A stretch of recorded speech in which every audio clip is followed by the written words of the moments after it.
예, 안녕하십니까. 예. 자, 오늘, 심화반 첫 시간이니까 간략하게 오리엔테이션 하고 이어서 진도를 좀 나가도록 하겠습니다.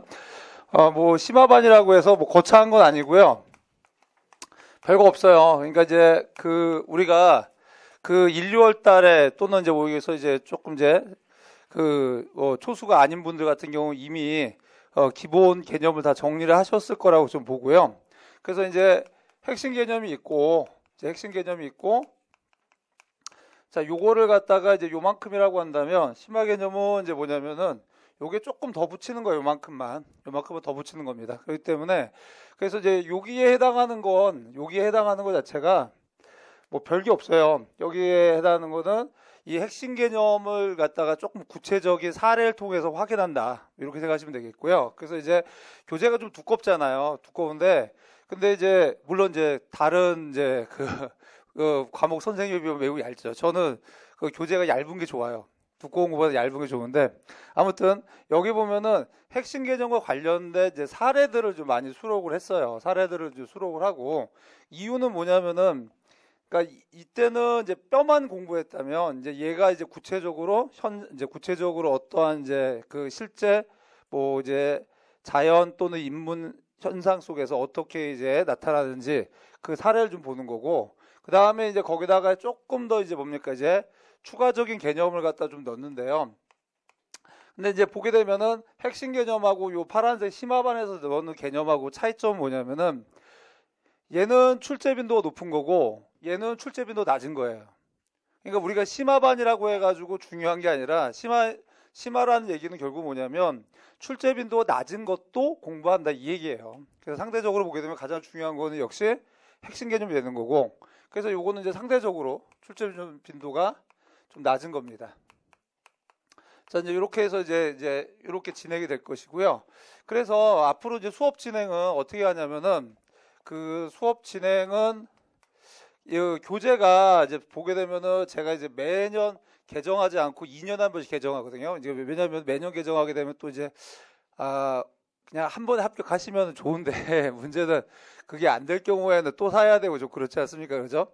그렇다고 해서 개정을 또 안 할 수도 없고 되게 딜레마예요, 그게. 그래서 결국 2년에 한 번씩 원칙적으로 모든 책은 이제 핵심 개념만 빼놓고는 이건 어차피 이제 프린트로 나가거나 아니면 아주 얇은 교재 나가는 거고, 그래서 이제 2년에 한 번씩 개정하다 보니까 올해 처음 심화반 하시는 분도 계시겠지만 작년에도 들으셨던 분도 계시고 그래가지고, 그래서 이제 수업 진행 같은 경우는 어떻게 되면 일단은 첫 번째는 어떤 이제 프린트로 이렇게 요약을 합니다. 프린트로 요약을 해요. 그러니까 뭐냐면 책은 선생님들이 읽어보시는데 여기서 중요한 부분들은 제가 지금 프린트 다 받으셨죠.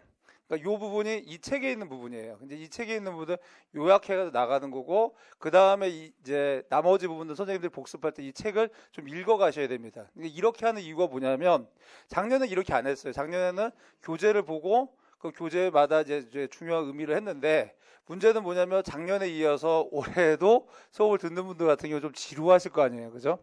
그래서 이제 고민을 해서 좀 어떻게 하면 조금 더 좀 덜 지루하게 진행을 할까라고 고민을 하다 보니까 이 방법을 쓰게 됐어요. 그래서 이제 이렇게 해서 프린트로 이제 진행을 하고, 그러다 보면은 이제 우리 이제 처음 심화반 처음 듣는 선생님 같은 경우는 예를 들어서 2페이지 보게 되면은요, 이렇게 갑자기 박스가 있잖아요. 2페이지 보시게 되면 막 박스가 있을 겁니다. 그러니까 이제 그게 자기가 이 박스를 채워야 돼요. 그러니까 이제 이 박스를 채워야 되는데, 그래서 작년에는 이걸 다 채워 드렸을 것이고, 이제 뭐냐면은 작년 교재 갖고 계신 분은 여기에 다 공간이 차 있을 거고요. 그래서 요 프린트 내용을 가지고 요걸 가지고 이제 뭐냐면은 선생님들이 이제 차후에 처음 이제 심화반 듣는 선생님들 같은 경우는 복습하실 때 그 내용을 참조해 가지고 박스를 채우시면 됩니다. 그러니까 프린트에 그 내용이 다 들어 있다는 얘기예요. 무슨 말인지 알겠죠, 선생님들? 그래서 자, 이렇게 해서 이제 이 박스 내용을 갖다가 여기서 이제 넣으시면 되겠고, 그 다음에 두 번째는 뭐냐면 기출문제를 풀어 드립니다. 기출문제를 풀어 드리는데 어떤 기출문제냐면은 주관식이에요. 이제 주관식 기출문제. 그러니까 이제 주관식이 된 지가 이제 보게 되면 약 5년치거든요. 그래서 이제 이 책에는 작년에 나왔기 때문에 4년치는 수록돼 있고요. 그럼 이제 4년치 수록돼 있고 장려권만 없잖아요. 근데 장려권은 이렇게 파트가 나갈 때마다 지형 파트, 기후 파트 나갈 때 맨 앞에 어떤 이제 성찰의 시간을 좀 갖도록 하겠습니다. 그래서 이제 이 문제를 보면서 나는 왜 틀렸는가? 왜 이렇게 틀려서 아직도 여전히 노량진에서 벗어나지 못하고 있는가? 뭐 이런 것들 한번 느끼는 시간을 좀 갖도록 좀 하도록 하겠고요. 그래서 결국은 뭐냐면 기출문제도 주관식만입니다. 그래서 이제 보게 되면 요 프린트머라고 해가지고 총 5년치예요. 자, 5년치. 그래서 이제 보게 되면은 기출문제 같은 경우는 제가 봤을 때는 늘 얘기하지만 한 10년치 정도만 선생님들이 내용 숙지하면 될 것 같아요. 객관식 5년, 주관식 5년. 그 정도면은요, 제가 봤을 때 충분합니다. 그래서 더 이상 할 것도 없는데, 아무튼 이제 수업 진행 자체는 프린트로 하면서 내용 정리하면서, 그 다음에 이제 기출문제, 각 단원이 이제 영역이 끝날 때마다 이렇게 이제 기출문제를 좀 풀어간다. 뭐라고 생각하시면 될 것 같습니다, 선생님들. 그래서 한 이제 그 12주에 이제 끝내는 쪽으로 하는 거고요. 그래서 이제 책을 좀 이렇게 그 제 나름대로 뭐냐면은 여러 개론서를 좀 합쳐가지고 나름대로 체계를 잡아가지고 좀 한 거는 뭐냐면은 일단은 여기서 선생님들 위치에 따라서 공부하는 방식이 다 달라야 돼요. 다 같을 수가 없거든요. 그러니까 초수 선생님들 같은 경우는 이제 일단은 기본적 대원칙은 뭐냐면 이제 대원칙은 어떤 거다? 자, 이제 그 개론서. 우리 선생님들은 참 개론서 매우 좋아하시더라고요. 난 별로 안 좋아하는데 우리 선생님은 진짜 매우 좋아하죠. 이거는 뭐냐면은 참고문헌이다. 대전제 이겁니다, 선생님들. 참고문헌이에요. 그렇기 때문에 이게 이제 개론서로 공부하시는 거는 매우 비효율적이라고 저는 생각이 들어요. 왜냐면은 개론서로 공부하게 되면은 일단 양이 많고 그 개론서 내용을 갖다 선생님들이 오랫동안 머릿속에 유지하기가 좀 현실적으로 좀 어렵습니다. 그렇기 때문에 그래서 이제 보게 되면은 이제 어떻게 가냐면은 여기서 이제 처음 하시는 분들 같은 경우는 이제 개론서로 공부하기보다는 요 책으로 이제 요 교재로 공부하시는 게 좀 낫지 않을까. 초수하시는 분들 같은 경우는. 그래서 이제 보게 되면 초수 선생님들은 심화교재로 심화교재를 가지고 공부를 하시는 게 낫지 않을까라는 생각이 들어요. 그래서 왜 그러냐면은 맨 처음부터 개론서 읽기면 빡빡하거든요. 그렇기 때문에 이제 요걸 가지고 어느 정도 이게 이 안에 웬만한 개론서에서 제가 봤을 때는 좀 이제 의미가 있는 내용들 다 수록을 했어요. 그렇기 때문에 요 정도 보시면 될 것 같아요. 그래서 이제 그렇게 보시면 되겠고, 그래서 너무 무리하지 않으셨으면 좋겠고요. 그 다음에 이제 보게 되면은 이제 그 이상, 이제 재수 이상 선생님들 같은 경우는 어떻게 하시냐면은 이제 심화교재의 역할은 뭐냐면은 워밍업이에요, 이거는. 그러니까 보게 되면은 이제 요거 자체는 심화교재 자체가 뭐냐면은 하나의 그 어떤 텍스트라기보다는 요거는 이제 뭐냐면 어떤 이제 그간에 한 이제 1월, 2월 하면서 잠수를 탔잖아요. 그러다 보니까 이제 감각이 떨어져 있을 거라고요. 그러니까 감각을 살려야 돼요, 선생님들. 감각이 없으면은 공부하기가 좀 어렵거든요. 그래서 이거는 이제 감각을 갖다가 이제 뭐냐면은 올리는데 포커스를 맞춘다라고 생각하시면 됩니다. 그러니까 같은 심화반 교재를 할지라도 용도가 다르다 이런 얘기예요. 그래서 왜냐면은 재수 이상 선생님들 같은 경우는 어느 정도는 감각이 좀 떨어져 있을 뿐이지 기본적인 실력은 있을 거라 좀 보거든요, 제가 봤을 때는. 그렇기 때문에 이분들 같은 경우는 당연히 초수 선생님들과 동일한 방식으로 공부한다는 것을 내가 봤을 땐 비효율적이다. 그래서 이렇게 심화반 교재로 해서 이제 뭡니까 빨리 감각을 갖다가 좀 올리시고 작년에 또 봤기 때문에 아마 빠른 이제 시간이 초수 선생님들보다 좀 시간이 빠를 거예요. 빠른 시간 내에 요게 이제 정리가 될 겁니다. 자, 그리고 나서 이제 뭡니까? 그리고 나서 여기서 이제 뭡니까? 이제 뭐 하는 거죠? 발췌해서 공부해라. 이때 발췌하는 거 뭘 발췌하는 겁니까? 개론서 발췌하는 거죠.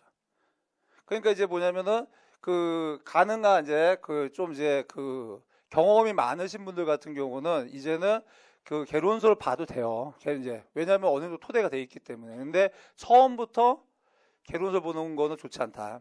그래서 이것도 발췌해서 보라는 게 뭐냐면 그 1페이지부터 막 읽어가는 거 진짜 안 좋은 겁니다, 선생님들. 그렇기 때문에 왜냐하면 중요한 부분들을 갖다가 발췌해서 보는 게 중요하다. 자, 아무튼 이렇게 해서 일단 대충 이쪽은 뭐냐면은 이제 심화교재의 어떤 이제 그 사용법, 뭐 용도 이제 어떻게 쓰느냐. 초수 선생님들 같은 경우는 그냥 요 교재 자체를 텍스트로 해가지고 공부를 하시는 게 좋을 것 같고. 그 다음에 이제 재수 이상 선생님들 같은 경우는 감각을 살리는데 이제 초점을 맞춰가지고 이 교재를 이용하는 게 좋을 것 같다. 뭐 이렇게 좀 말씀을 좀 드려봤습니다. 자, 그래서 이제 먼저 그러면 이제 프린트를 가지고 자 이제 한번 그 진도를 좀 나가보도록 하겠습니다, 선생님들. 자, 먼저 우리 이제 자기성찰 시간을 가져야겠죠. 자, 작년에 지형학 파트에서 세문항이 출제가 됐었습니다.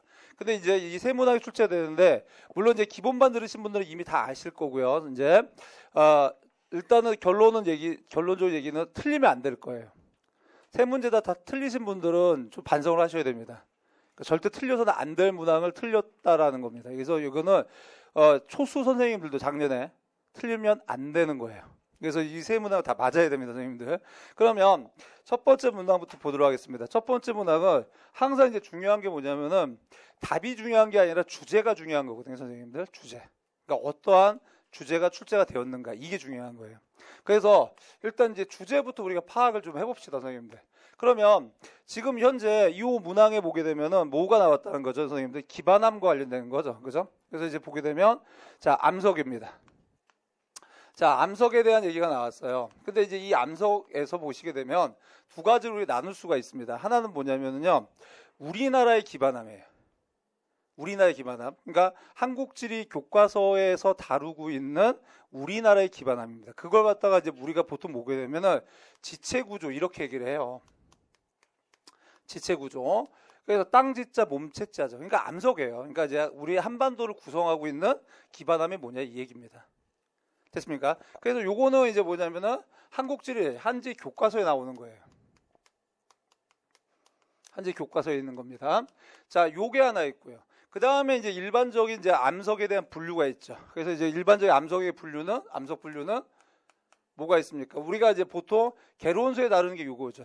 그죠? 그래서 이제 어떤 게 있습니까? 이제 크게 보게 되면 화성암, 퇴적암, 그렇죠. 변성암 이렇게 되겠죠. 자, 그래서 이제 퇴적암, 변성암입니다.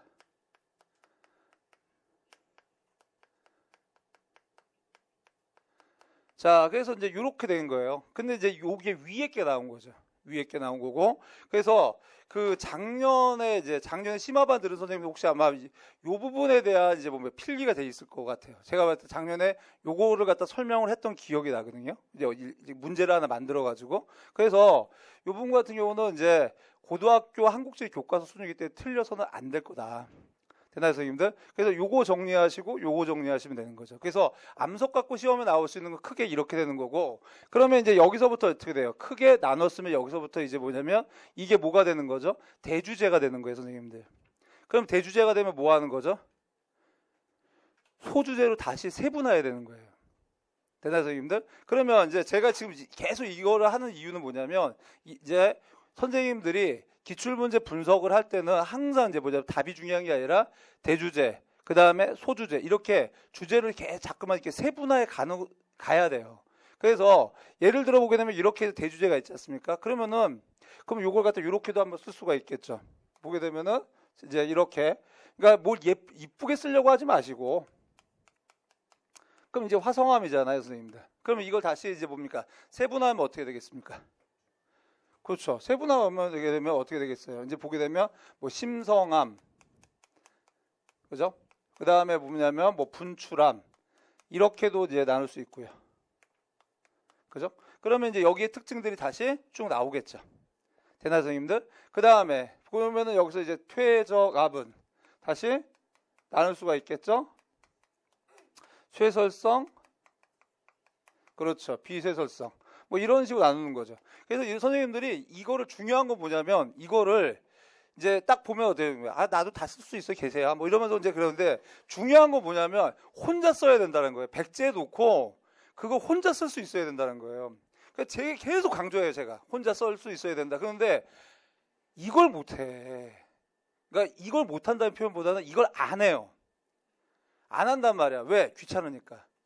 근데 그러면 안 되거든요. 그러면서 선생님들은 자꾸만 저한테 물어보는 게 기출문제 출처가 어디냐. 출처가 뭐가 중요합니까? 출처를 몰라도 답을 맞춰야 될 거 아닙니까? 출처를 반드시 다 알아야지만 답안을 쓴다는 거는 말이 안 되는 거예요. 현장에서 결국은 문제가 나올 때는 우리 가장 기본 뭐라고 했습니까? 뭐냐면은 틀려서는 안 될 문제와 틀려도 되는 문제가 나눠져 있단 말이에요. 그러면은 틀려도 되는 문제는 그냥 틀려주세요. 늘 얘기하지만 괜찮아요. 전혀 합격하는데 지장을 안 미쳐요. 근데 틀려서는 안 될 문제가 있단 말이야. 이런 거 틀리면 문제가 생기는 거죠. 됐어요? 자, 그렇기 때문에 이런 식으로 이제 세분화해 가는 방법을 얘기하는 거예요. 그래서 좀 이쁘게 쓰면 안 되겠니? 아, 싫고요. 그래서 그 선생님들이 이쁘게 쓰면 선생님이 알아서 하는데 이런 식으로 하면서 자기 나름대로 정리하는 거야. 그러면 선생님들 이제 정리할 때 보게 되면 그 다음에 여기는 뭘 쓰지? 이런 고민을 하잖아요. 정답이 어딨어. 자기가 뭐냐면 쓰고 싶은 거 쓰는 거죠. 자기가 봤을 때 중요하다고 생각하는 거 잠깐만 써야 된다는 거죠. 그죠? 그래야 되는데 꼭 뭘 보고 쓰려고 그래요. 그러지 마시고. 그래서 이제 나름대로 자기 나름대로 이 과정이 뭡니까? 결국 뭐냐면 어떤 개념에 대한 정립이죠. 자기 머릿속에 정립하는 거고. 그래서 모든 선생님들이 정립한 내용이 동일할 수는 없어요. 그렇지 않겠습니까, 선생님들? 그래서 각자 정립하는 방식도 다르고 정립한 내용도 다를 수밖에 없다라는 거죠. 됐습니까, 선생님들? 자, 아무튼 이런 식으로 한번 이제 해 보시는 것도 하나의 방법이다. 여기서도 뭡니까? 이제 변성화음 같은 경우도 두 가지로 우리가 이제 세분화할 수가 있겠죠. 하나가 이제 뭡니까? 이제 광역 변성 작용을 받은 거. 그죠? 그렇죠. 그 다음에 두 번째 접촉 변성 작용을 받은 거. 뭐 이렇게 되는 거죠. 되나요, 선생님들? 자, 이렇게 해놓고 자, 그러면 이제 우리 여기서부터 한번 봅시다. 이 지체 구조에서 봅시다. 지체 구조 보시게 되면은 당연히 다 아시겠지만 자, 이제 봅시다. 이제 일단 A에서는 뭡니까? 자, 이제 이제 출제된 문제에서 볼게요. 자, A는 뭐가 되는 거죠? 백운대 인수분과도 도움 지역이지 않습니까, 선생님들? 그죠? 그러면 이제 A가 뭐가 되는 거예요? 화강암이죠. 됐습니까? 자, 근데 우리나라의 화강암은 심심한데 물어봅시다. 선생님, 오랜만이네. 자, 화강암에 우리나라 화강암 종류 몇 가지 있습니까? 두 가지. 어떤 거 있죠? 예, 그렇죠. 지금 보게 되면 우리나라 화강암은 이제 두 가지 있습니다. 그래서 전부 다 우리나라 화강암은 전부 다 중생대 때 형성이 돼요. 근데 중생대 때 시기가 두 가지가 있는 거죠. 하나가 이제 뭡니까? 이제 자, 대보 조사 운동 때. 그죠?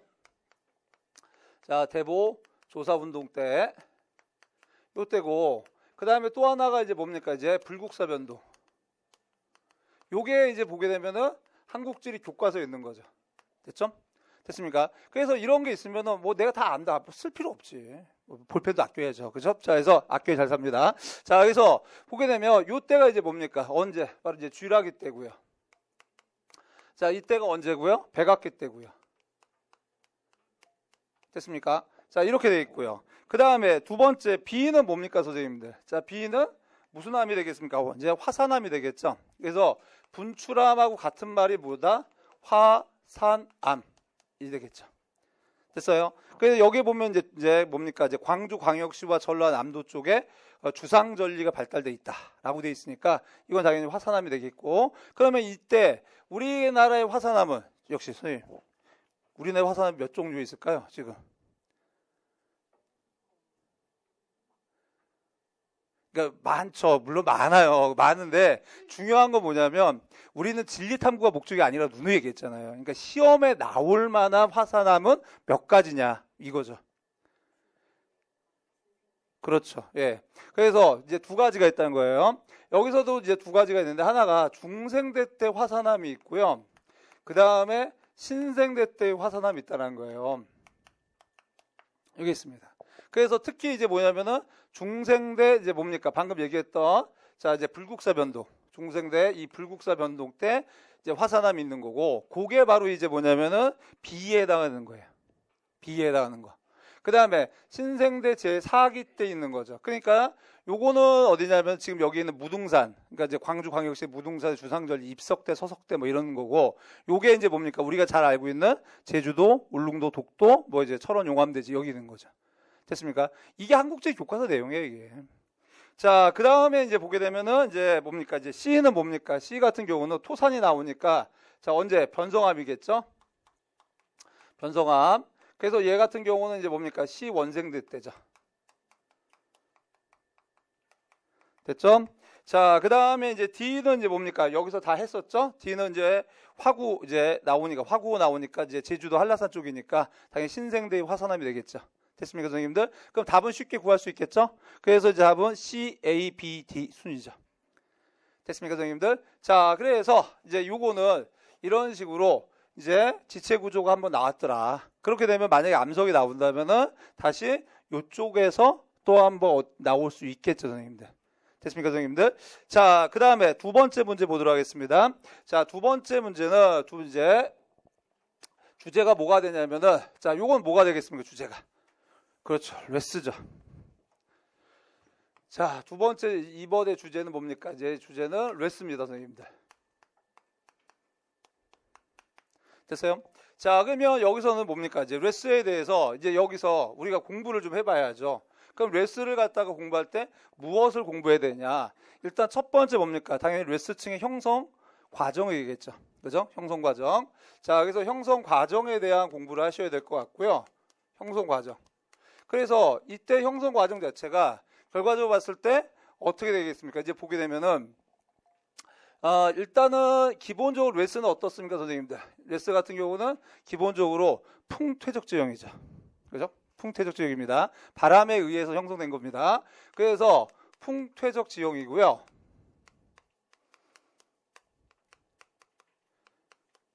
됐습니까, 선생님들? 자, 그런데 이 풍퇴적 지형인데 얘네들을 갖다가 이제 우리가 봤을 때 이 기원, 세 가지의 기원이 있다는 거죠. 그러니까 이후에 어떻든 간에 궁극적으로 맨 마지막에 무조건 이제 뭡니까? 풍퇴적이에요. 풍퇴적이에요, 무조건. 풍퇴적이 아니면 레스가 아닙니다, 선생님들. 그래서 일단은 뭡니까? 이제 첫 번째 뭡니까? 빙하기원이 있죠. 빙하기원. 빙하에서 비롯된 이제 미린물질, 암분이죠. 암분이 바람에 의해서 직접 쌓였다. 됐습니까? 그 다음에 두 번째, 건조기원이 있죠. 건조기원. 자, 이거는 뭡니까? 건조 지역에서 발생한 미린물질이 바람에 의해 운반돼서 쌓였다. 됐습니까? 그 다음에 재퇴적이죠. 재퇴적. 자, 재퇴적된 거죠. 이때 재퇴적한 기구는 당연히 이제 뭡니까? 이제 유수가 되겠고요. 이 얘기는 뭐냐면 암분을 어떻게 유수가 운반을 했어요. 그래서 유수가 운반해서 쌓았어. 그건 뭐야? 레스가 아니야. 그건 레스가 아닙니다. 그러니까 그러면은 어떻게 돼? 유수가 운반해서 쌓으면 레스가 아니고 유수가 쌓아놓은 그 층이 다시 뭐해? 바람에 다시 날리는 거예요. 되나요? 그래서 항상 뭡니까? 레스는 기본적으로 뭐다? 풍퇴적이다. 그래서 작년에 이 문제에서 요거를 갖다가 알고 있으면은 쉽게 해결될 수 있겠고요. 그 다음에 두 번째, 레스가 또 하나 시험에 나오는 건 또 뭡니까? 어떤 게 나오죠? 레스의 퇴적층의 특성이죠.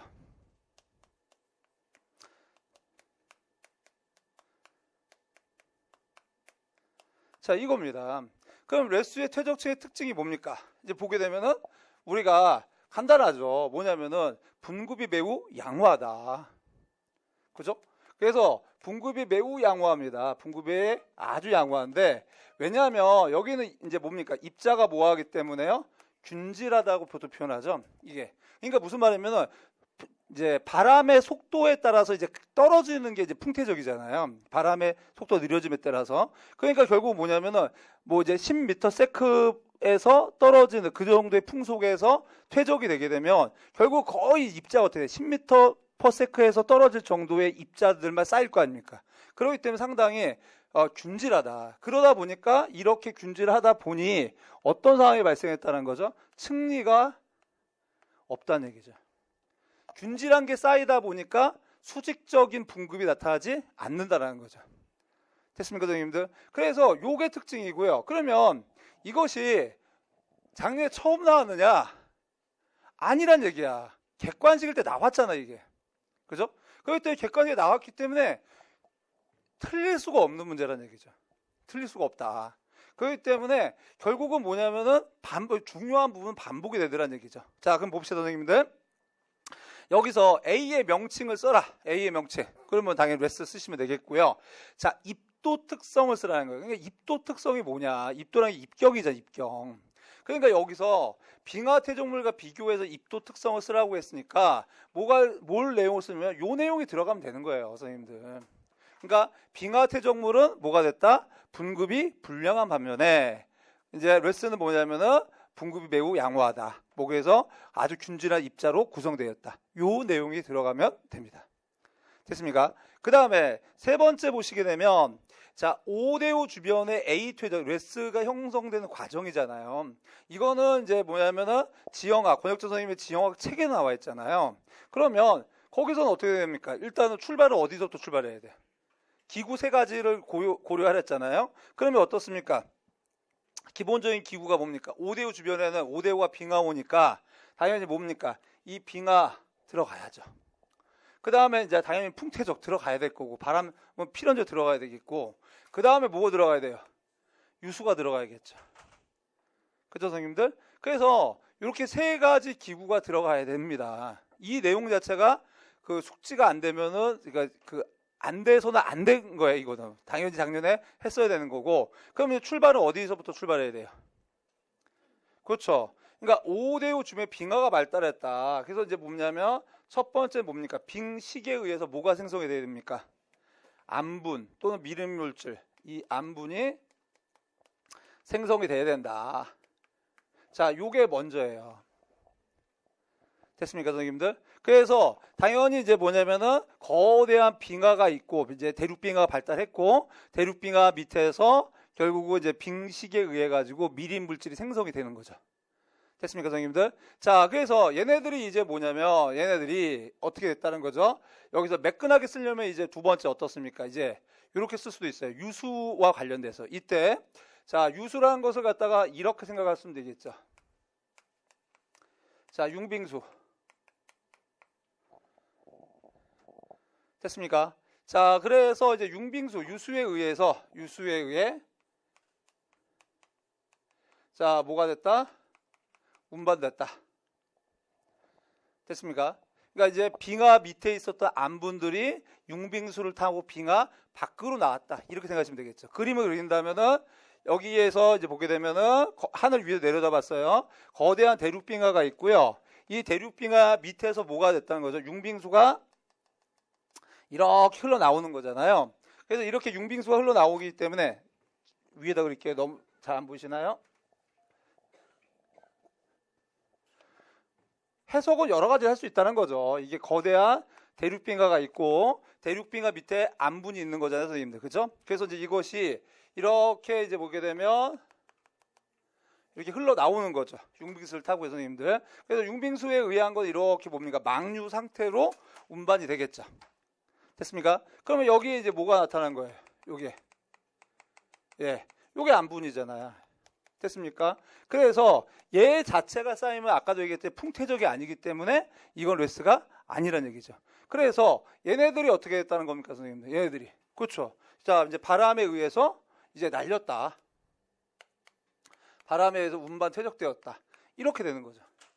됐습니까? 그래서 유수에 의해서 이제 빙하 밖으로 유출된 암분들이 당연히 이제 뭡니까? 이제 풍퇴적, 바람에 의해서 운반 퇴적되었다. 이렇게 간략하게 써주셔도 되겠고, 이렇게 매끈하게. 또는 요걸 두 가지에 나눌 수가 있어요. 그러니까 뭐냐면은, 자, 요 틀 하나 하고요. 자, 암분이 생성됐습니다, 선생님들. 그리고 나서 이제 뭡니까? 그리고 나서 요걸 갖다가 요게 하나, 그 다음에 두 번째는 빙하가 후퇴. 빙하 후퇴예요. 그럼 빙하가 후퇴하게 되면 어떻게 되겠습니까? 암분이 노출될 거 아닙니까? 그죠? 그러니까 빙하 오면 암분 자체가 노출될 것이고, 자, 이렇게 암분이 노출되고, 그래서 이것이 이제 다시 이제 뭡니까? 바람에 의해서 풍퇴적이 될 수 있다. 그러니까 이건 뭐냐면 두 가지요. 얘 하나, 얘 하나. 이렇게 써도 되는 거예요. 그러니까 답을 쓰실 때 어떻게 된다? 여기서부터 이렇게 빨간색처럼 이렇게 하나 써도 좋고, 이거 갖고 왠지 불안하다. 그러면 요게다가 추가적으로 플러스 요 부분까지 써도 좋고요. 그러니까 이 파란색 부분은 뭐냐면 거대한 빙하가 있었어요. 근데 이 빙하 밑바닥에 뭐가 있었다? 암분이 있는 거고, 근데 이 빙하가 어떻다는 거지? 이렇게 점점점 녹아서 후퇴를 한 거예요. 그렇게 되면 이 암분이 어떻게 노출이 될 거 아닙니까? 근데 빙하가 발달한 곳은 뭡니까? 주변보다 기온이 낮잖아요. 그러면 뭐가 발달하는 겁니까? 고기압이 형성된다는 거죠. 그럼 여기 고기압이 형성되는 거 이렇게. 됐습니까? 이게 북반구라면 어떻게 되겠습니까, 선생님들? 바람이 이제 전향력에 의해서 이렇게 되겠죠. 그래서 이런 이제 암분들이 어떻게 돼요? 여기도 쌓일 수 있고요. 여기도 쌓일 수도 있고, 뭐 이런 식으로 쌓여서 이제 각지로 운반돼 쌓일 수도 있겠죠. 됐습니까? 그래서 그러니까 이거 둘 다 써주시든지 아니면 빨간색 부분만 쓰시든지. 됐습니까? 자, 그래서 틀려서는 안 될 문제였다는 거죠. 그럼 제가 봤을 때 레슨은 앞으로 어떻습니까? 또 나올 확률은 이 주제를 벗어 나올 게 별로 없어요. 그러니까 굳이 만들면 어떻게 되겠습니까? 굳이 만든다면, 억지로 만든다면 뭐냐면 결국 뭐냐면은 기원, 그러니까 분류, 그러니까 이게 어떤 분류냐? 빙하 기원이냐, 건조 지역 기원, 뭐 이제 그 기원이냐, 뭐 이 정도인데 더 이상 레슨은 제가 봤을 때는 이 틀을 크게 벗어날 수는 없지 않겠느냐. 됐습니까, 선생님들? 예, 됐고요. 그 다음에 3번입니다. 석호죠. 자, 해안 지역입니다, 선생님들. 자, 3번은 자, 3번의 주제입니다, 선생님들. 이 주제는 뭐 엄청나죠, 이 주제는. 그러니까 이 주제를 크게 여기서 나누게 되면 이건 뭡니까? 이제 해안 지역인데 어떻게 나누냐면 해안 퇴적 지역 이렇게도 나눌 수가 있겠죠, 그죠? 자, 그래서 해안 퇴적 지역.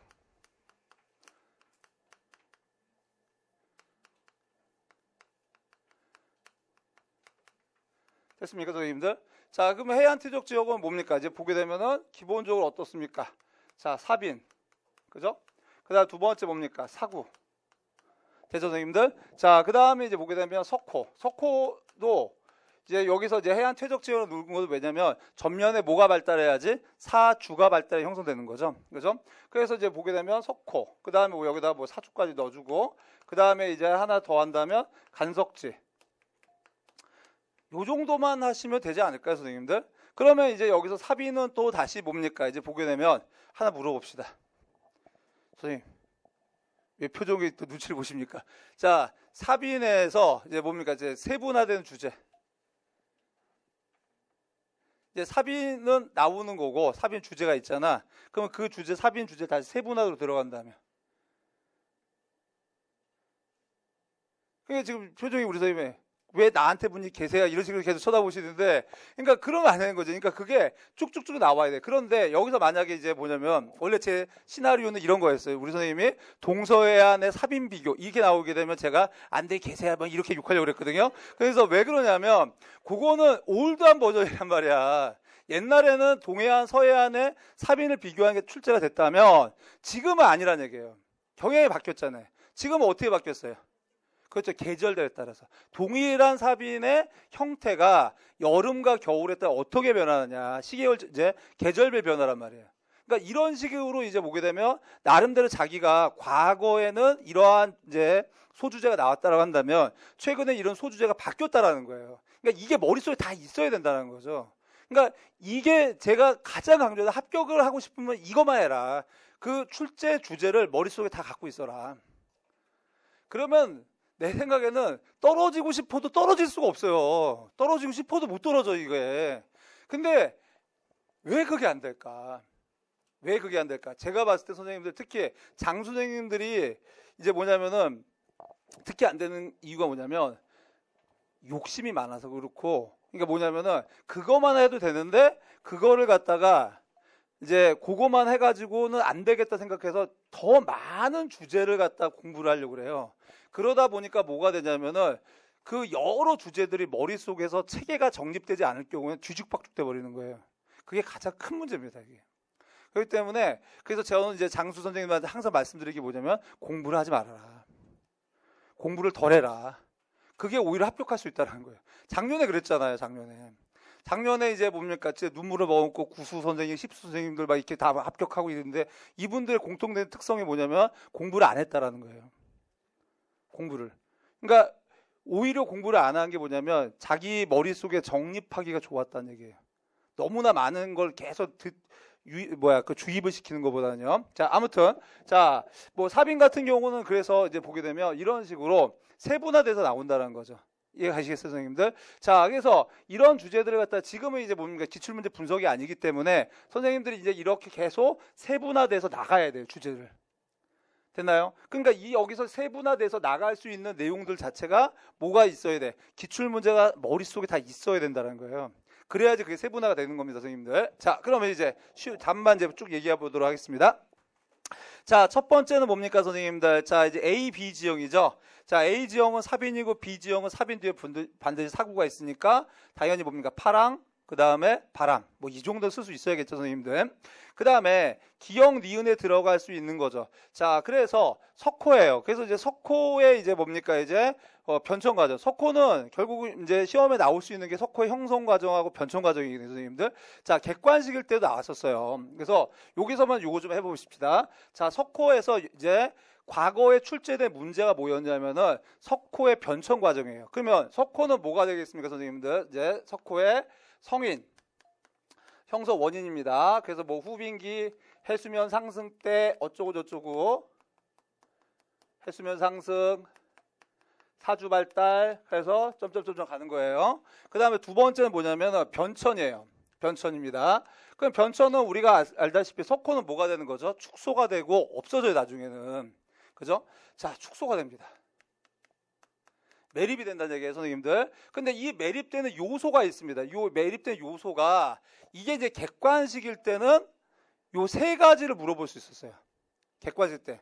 그러니까 석호가 지금 이렇게 있었습니다, 선생님들. 자, 여기서 이제 사주가 발달하고요. 그랬을 때 이 석호가 매립될 때 영향을 미칠 요인이 세 가지. 이게 객관식 때 문제였어요. 그 뭐였어요? 첫 번째는 뭐냐면 유수입니다. 유수. 자, 그럴 수밖에 없는 건 석호는 늘 얘기하지만 필연적으로 뭐여다. 이제 필연적으로 이거는 만입부죠. 그러니까 하천은 무조건 어느 쪽으로 갈 수밖에 없다. 만으로 유입될 수밖에 없기 때문에 그래서 유수입니다. 그 다음에 두 번째는 뭐냐면은 조류예요. 두 번째는 조류입니다. 자, 그래서 일반론이야 지금 이거는. 그래서 보게 되면 이제 보게 되면은 조차가 큰 해안 같은 경우는 어떻게 됐다는 거죠, 선생님들? 자, 만조 때는 어떻습니까? 사주를 넘어서 뭐가 들어오는 거예요? 만조 때는 밀물이 들어오겠죠. 되나요, 선생님들? 그러면 이 일대에 뭐가 쌓이는 거예요? 제가 빨간색으로 표기를 하겠습니다. 이런 식으로 뭐가 쌓인다? 뻘이 쌓이는 거예요, 뻘이. 됐습니까? 그래서 이렇게 해서 이제 보게 되면은 이제 뭡니까, 이제? 뻘이 쌓인다, 이렇게. 그래서 우리가 보게 되면 서해안 같은 경우는 석호가 있어요. 그런데 이제 뭐냐면 석호처럼 호수처럼 인식이 안 되는 거예요. 왜? 밀물 때는 뭐가 되는 겁니까? 침수가 되기 때문에 호수로 인식이 안 되고 썰물 때는 빠져나가니까 간조 때는 뭐가 돼요? 뻘이 드러나니까 호수처럼 인식이 안 될 뿐이에요. 근데 석호는 존재하는 거죠. 됐습니까? 그래서 요게 있고요. 그 다음에 세 번째가 뭐냐면 바람이에요. 자, 바람인데 요게 왜 그러냐면 요 사주가 요게 규모가 어떻습니까? 작은 게 아니거든요, 선생님들. 그러니까 여기에서 뭐에 의해서? 바람에 의해서 이 사주에 있는 모래들이 바람에 의해서 날리는 거예요. 되나요, 선생님들? 자, 그러면 어떻습니까? 여기서는 이 세 가지 요인들 중에서 특히 여기는 뭡니까? 동해안이잖아요. 그죠? 그럼 이제 여기서는 가장 중요한 게 뭡니까? 이 세 가지 중에서. 이거죠. 이게 제일 중요하죠. 됐습니까? 그렇기 때문에 어떤 선생님은 이제 뭐냐면은 이제 이제 3월 초순에 이제 2월 달에 보게 되면 서서히 이제 뭐냐면은 그 장수 선생님들이 이제 뭡니까? 수면 위로 올라오면서 이제 상담을 요청을 많이 했거든요. 근데 이제 상담을 하게 되면 상담이라는 게 솔직히 얘기해서 뭐냐면 뭐 하소연이죠, 뭐. 근데 이제 와서 하소연 하는 거고 그러면 이제 저는 이제 뭡니까? 그래서 상담이니까 이제 그냥 하소연만 듣는 게 아니라 무조건 기출문제 문제집 펴요. 그리고 너 다 뭐로 썼니? 다 물어봐요.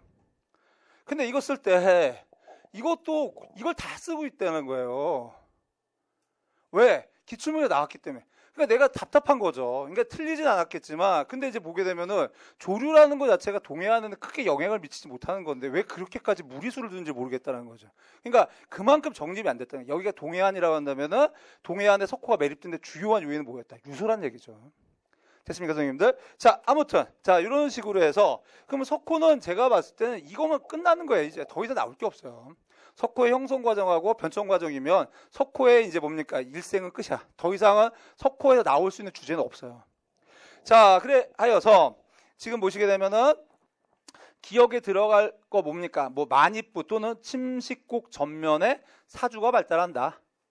이렇게 써주시면 되겠고, 그 다음 니은에 들어갈 거 뭡니까? 하천의 뭐 퇴적작용에 의해서 석호의 면적 축소, 뭐 이렇게 써주면 되겠죠?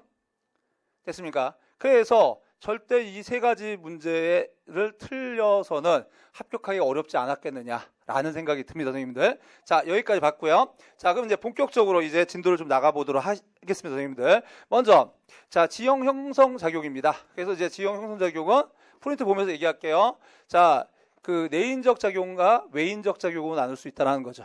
됐습니까? 거기에 대해서는 뭡니까? 그 따로 별 얘기 안 하겠습니다. 됐습니까? 자, 그 다음 두 번째, 암석의 유형입니다. 이제 우리가 일반론이죠. 암석 크게 세 가지 나눌 때 화성암입니다. 자, 유형을 나눌 때요. 아까도 얘기했듯이 심성합 또는 이제 뭡니까? 이제 분출암으로 이제 구분할 수가 있다. 그러면 가로 안에 들어갈 말 하나 물어봅시다. 우리 선생님도 오랜만인데. 자, 가로 안에 뭐 들어갈 수 있니? 무슨 차이 때문에 심성암하고 이제 심성암하고 그 다음에 이제 뭐냐면은 분출암으로 구별됩니다. 그럼 이 가로 안에 넣고 싶은 말, 예? 뭐야? 식는 속도, 예. 이제 좀 이제 식는 속도, 틀린 얘기는 아니죠, 그렇죠? 그래서 이제 냉각 속도. 자, 그래서 똑같지. 자, 그래서 냉각 속도 차이 때문에 알 수 있습니다. 자, 그러면 하나 더 합시다. 자, 뒤에 있는 선생님. 요거 말고 또.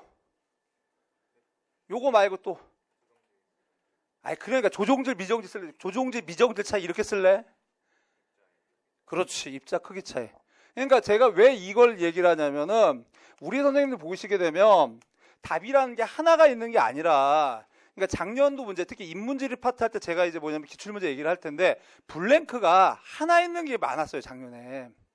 그러니까 블랭크가 뭐냐면, 그러니까 또 이제 기억이 지문 안에 여러 개 나와야지만 복수 답안을 피할 수 있잖아요. 근데 기억이 달랑 하나야. 예를 들어서 여기가 기억이라 치자고. 그래서 기억 차이야. 그럼 여기서 보게 되면 선생님들이 보게 되면 여기다 뭘 넣지? 이렇게 되는 거예요. 그러면 냉각 속도 차이 때문에 뭐다? 심성합과 분출합으로 구분된다. 말돼 안 돼? 되지? 그 다음에 입자 크기로 심성합과 분출합 구분할 수 있어 없어? 된단 말이야. 왜? 아시다시피 얘하고 얘하고 관련성이 있잖아. 얘 때문에 얘는 뭡니까? 이제 입자가 크겠죠? 그 다음에 얘는 입자가 작잖아요, 선생님들. 됐어요? 그러면 제가 왜 이 얘기를 하냐면 현장에서 쫄지 마. 쫄지 말고 논리적으로 맞으면 내 논리체계에 맞으면 답이야.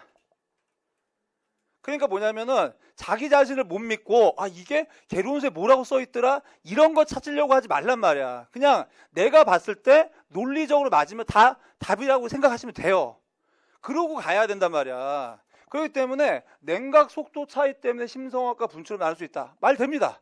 그 다음에 입자 크기 차이로 가지고도 구분이 된다는 얘기죠. 됐습니까, 선생님들? 그래서 시험장에서는 절대 선생님들이 쫄지 마시면 됩니다.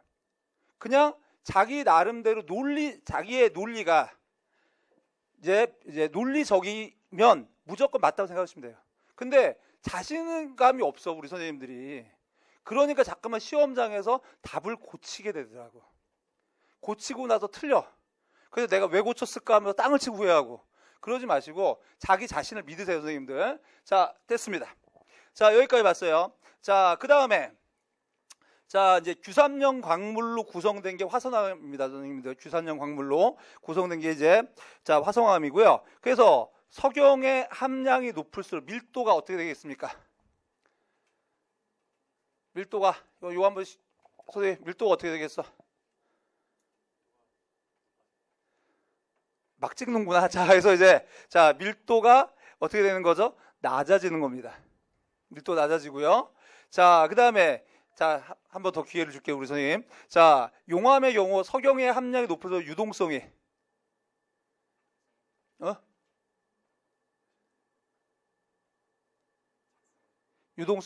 작습니다.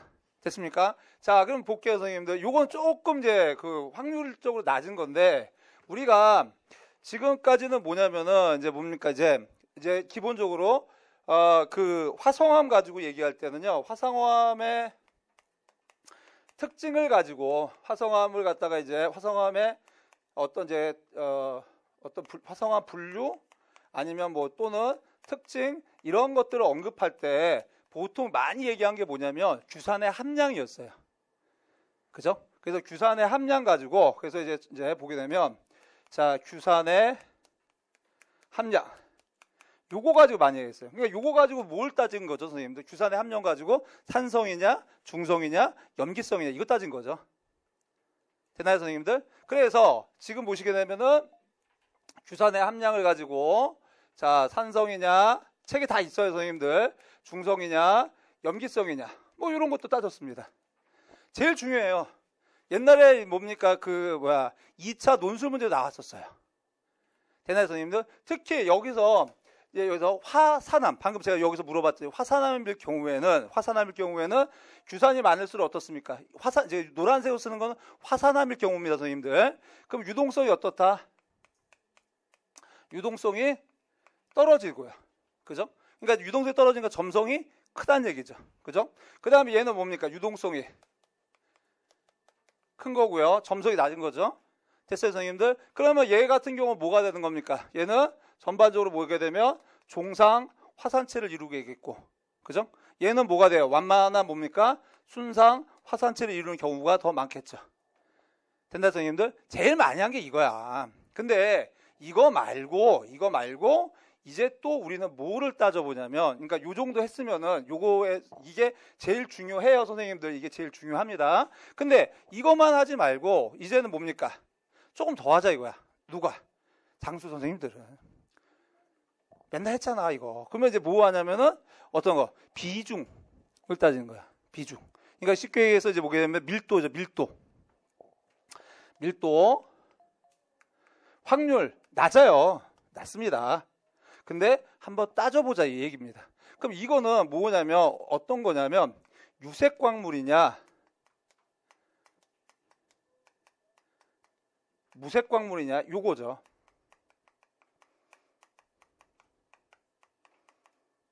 됐습니까, 선생님들? 자, 그러니까 무슨 말이야? 무색 광물이라는 거 뭐가 많다는 거예요, 선생님들? 그렇죠. 석용이 많다는 거예요. 석용 색깔이 흰색이니까 그래서 암석의 색깔이 흰색이라는 거예요. 그런데 선생님들, 그럼 선생님 하나 물어볼게요. 현무암은 화성암이다. OX. 그렇죠. 당연하겠죠. 현무암도 화성암 맞습니다, 선생님들. 근데 새카맣죠. 그럼 새카맣다는 얘기는 뭘 얘기했다는 거예요? 무색 광물보다는 뭐가 많다는 거죠? 유색 광물이 많다는 거예요. 그래서 유색 광물이 뭐냐면 거의 금속, 철, 마그네슘 뭐 이런 겁니다. 그러니까 당연히 뭐냐면은 당연히 유색 광물일수록 뭐가 됐다는 거죠? 무겁다는 얘기예요. 쉽게 얘기해서 이제 그 밀도가 높다는 건 무겁다는 얘기죠. 그래서 이제 보게 되면 자, 유색 광물일수록 어떻다는 겁니까? 더 무겁다는 거예요. 여기에는 뭐냐면 철이라든가 마그네슘이라든가 이런 금속 광물들이 많이 포함되어 있다는 얘기죠. 됐습니까? 확률은 낮아요. 근데 이제 이런 것들도 한 번 더 해보는 겁니다. 저는 계속 이제 뭐냐면 공부하는 방법에 대한 얘기를 자꾸만 하고 있는 거예요, 지금. 그러니까 이제 요게 제일 중요하지만 요게 내가 다 됐다면 조금 더 확장. 이 내용이 이제 교재에 다 있어요. 근데 요걸 갖다 조금 더 확장해서 좀 보자는 얘기죠. 됐습니까? 항상 이제 뭐냐면은 이름을 불러줘야지만 꽃이 됩니다. 그러니까 책에 있는데 그냥 밑줄만 그을까 아무 의미 부여도 안 하고 지나가면은 나한테는 아무런 의미가 없어요. 기억도 안 납니다. 근데 요거 하나하나의 의미를 부여하게 되면 그것이 나한테는 이제 꽃이 되는 거죠. 됐습니까, 선생님들? 자, 그 다음에요. 자, 이제 거기까지 봤고요. 그러면 이제 여기까지 해서 이제 밀도까지 우리는 한번 공부를 좀 해봤습니다. 됐습니까? 자, 그래서 이제 화성암 분류할 때 규산의 함량 여기까지 했고, 그 다음에 이제 기본 하나만 더 할까? 이제 여기서 했지만, 당연히 뭡니까? 이제 보게 되면 냉각 속도라든가, 위에 다 썼지만, 자, 또는 어떻게 됩니까? 이제 입자 크기라든가, 자, 이거로도 충분히 이제 뭡니까? 구분할 수 있겠죠. 됐죠? 자, 이제 여기까지 봤고, 선생님들. 자, 퇴저감으로 갑시다. 퇴저감. 그럼 퇴저감도 보게 되면, 우리가 역시 이름을 불러줘야 돼요. 그럼 퇴저감 가지고 그럼 뭐가 나올까?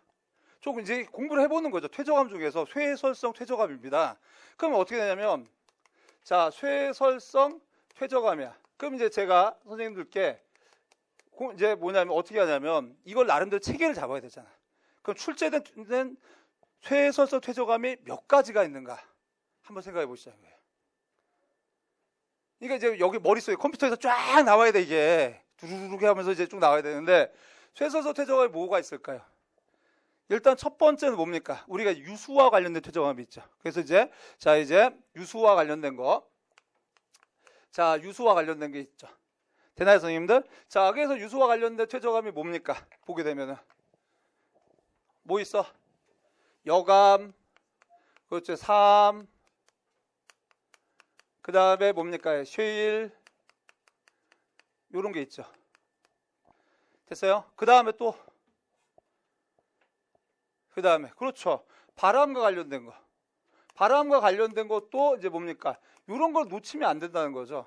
분쇄할 때 쇠째잖아요. 그러니까 이제 보면 바람과 관련된 레스도 뭡니까? 당연히 쇠설성 퇴조감이에요. 레스층이 뭐가 되면 암석이 되면 고화가 되면 됐습니까? 자, 그래서 이제 레스층 같은 경우도 이렇게 얘기할 수가 있다. 얘 자체가 나중에 이제 침이라 교교라 작용을 받으면 될 수가 있다는 거죠. 됐습니까, 선생님들? 자, 그 다음에 또 뭐가 있습니까? 그렇죠. 화산 강력암. 화산 강력암. 뭐 이제 이것도 있고요. 됐습니까? 그 다음에 또 뭐도 있냐면 응해암도 있어요. 응해암도. 자, 그래서 이런 것들이 지금 제가 쓴 게 뭐냐면 기출문제. 객관식 때부터 주관식 때 나왔던 기출문제에서 퇴조감과 관련된 거 다 쓴 거야. 됐습니까? 그러면 물론 이제 뭡니까? 이제 쇠설서 퇴조감만 쓴 겁니다. 기출력 이거 이외에도 많겠지만 출제가 된 거. 우리한테 설마 이제 전문적인 것까지 물어보지 않을 거 아닙니까? 그러면 자, 그럼 어떻게 되냐? 이제는 공부를 하는 거죠, 선생님들. 그랬을 때 일단 어떻게 되냐면 이제 제가 이렇게 놓고 이제 선생님들이 뭡니까? 어떻게 하면은 이게 문제화될 수 있을까? 이게 공부인 거예요. 특히 뭐냐면 장수생들은 그렇게 공부하는 거예요. 생각을 해야 되고 많이 쓰려고 하지 마시고 손으로 많이 쓰려고 하지 마시고 초수 선생님들 같은 경우는 많이 읽고 이해하는 게 좋겠지만 장수 이상 선생님들은 장수 이상 좀 이상하지만 아무튼 선생님들은 뭐냐면은 생각을 많이 해야 되는 거예요. 이래 놓고 어떻게 문제가 될 수 있을까? 그럼 일단 눈에 확 띄는 게 뭐냐면 이거죠. 비교. 그래서 물어봤습니다. 그래서 이제 보고서 자 보게 되면 유수와 바람에 의해 형성된 퇴조감의 공통점과 차이점이 뭐냐 이거예요. 그러면 이제 답이 나옵니다. 그러면 여기서 공통점과 차이점 이겁니다. 그러면 결국은 아까 뭡니까? 이제 우리가 이제 레스에서 작년에 나왔던 문제랑 똑같이 되는 거예요. 그런데 어떻게 물어보는 거야? 방법만 바꾸는 거야 이게. 그러면 원리는 똑같아요 어차피. 그러면 공통점 뭡니까 얘네들은? 그렇지, 분급이 양호하다는 거죠. 분급이 양호하다. 됐습니까? 그래서 분급이 양호해. 그러니까 아까는 뭐냐면 빙하 태적물과 비교해서의 어떤 입경의 상태를 쓰라는 거랑 이 문제랑 어떻다는 거야. 본질적으로 같은 거야. 근데 다만 물어보는 방식만 어떻다는 겁니까? 바꾼 것뿐이라고요. 요게 임용 문제라고요. 본질은 똑같은데 물어보는 방식만 바꾸는 거야. 그럼 차이점은 뭐가 되겠어? 그렇지, 승리 유무란 말이야. 되나요 선생님들? 자, 그러면 응해암이란 거 조금만 더 봅시다. 응해암은 별거 아니라 이거는 뭐 중요해서 보는 게 아니라 응해암은 뭡니까? 회가 이제 재를 뜻하는 거죠. 그러니까 화산재가 쌓인 거잖아요. 그러니까 화산재는 결국 뭡니까? 역시 입자가 작으니까 바람에 의해서 운반 퇴적되었다 이렇게 봐야 되는 거죠. 이해 가나요 선생님들? 화산 강력암은 바람에 날렸다기보다는 뭐가 되는 거죠? 폭발에 의해서 떨어지는 거죠. 낙하에 의해서 쌓인 거기 때문에 조금 다르죠 선생님들. 됐습니까? 그러면 요거는 이제 화산 강력암은 뭡니까? 우리가 출제가 된 거 말로만 합시다. 중요한 건 아니니까 타포니, 그죠? 그러니까 독도의 타포니. 이게 이제 뭐냐면 화산 강력들이 뭐야? 이게 연풍하에서 빠져나가서 형성됐다. 이게 옛날에 기출된 문제죠. 됐습니까, 선생님들? 뭐 요렇게 우리는 이제 쇠설서 퇴적암을 이렇게 의미 부여해 주시면 되는 겁니다. 그다음 비쇠설서 퇴적암은 당연히 석회암이고 이건 이제 카르스트 지형에서 따로 다루시면 되겠고요, 선생님들. 자, 그다음에 변성암에서 보게 되면 형성원이 두 가지입니다. 근데 여기서 이제 이런 것들 두 번째 쪽 같은 게 이게 확률이 낮아요, 선생님들. 근데 가끔씩 미쳐가지고 물어볼 수도 있지 않느냐 이거지.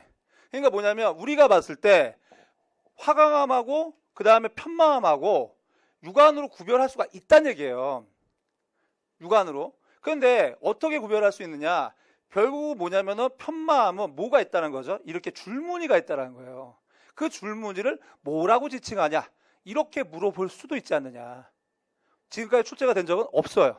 근데 이제 보게 되면 세 개도 있으니까 그냥 간단하게 그런 걸 갖다 뭐라고 한다는 거죠. 이제 염리 구조다. 나뭇잎 엽자 써가지고 염리 구조다. 그래서 이제 편마음을 보시게 되면 여기 보게 되면 이런 식으로